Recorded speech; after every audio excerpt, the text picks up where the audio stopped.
If we are thrown into the blazing furnace, the God we serve is able to deliver us from it.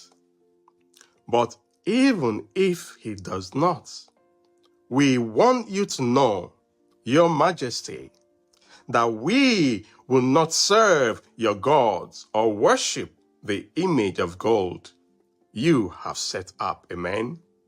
Hello, I'm Eddie. Through faith, stand firm in the face of trials, trusting in God's power and plan even when the outcome is uncertain. Have you ever faced a situation where everything seemed stacked against you? In Daniel 3, we meet 3 men who chose faith over fear, even when it meant facing the fire. Their story shows us what it means to trust in something greater than ourselves. The story of Shadrach, Meshach, and Abednego in the fiery furnace is a powerful example of unwavering faith.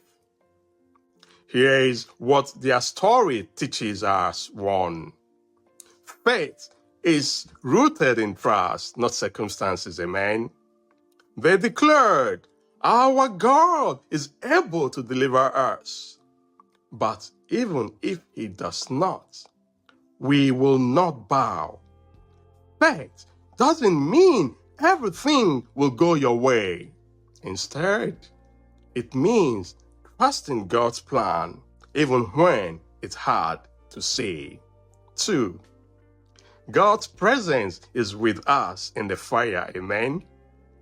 When the king looked into the furnace, he saw not 3 but 4 men walking in the flames, untouched. Jesus promises to be with us in our trials. Matthew 28:20 says, I will be with you always to the very end of age. 3. Faith brings deliverance and testimony.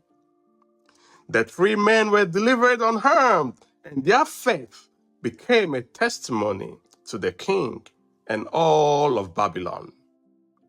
When we stand firm, our faith can inspire others to believe.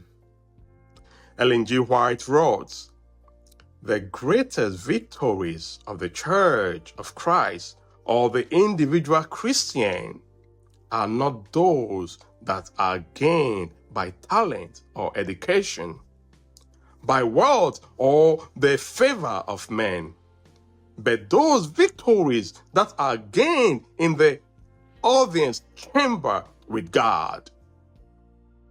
Your trials are opportunities for God to show his power. Amen. Today, reflect on this. Am I trusting God in the middle of my trials? Pray with me, please. Lord, help me stand firm in faith, no matter the fire I face. Remember, the fire isn't the end of your story. It's where God shows up. Charles Spurgeon said, the furnace of affliction is not meant to burn you up, but to burn off what binds you. Amen. Trust in the God who walks with you through the fire and strengthens you. Amen. Subscribe, like, and share for more videos. I hope to come your way very, very soon with another video. Thanks, and God bless.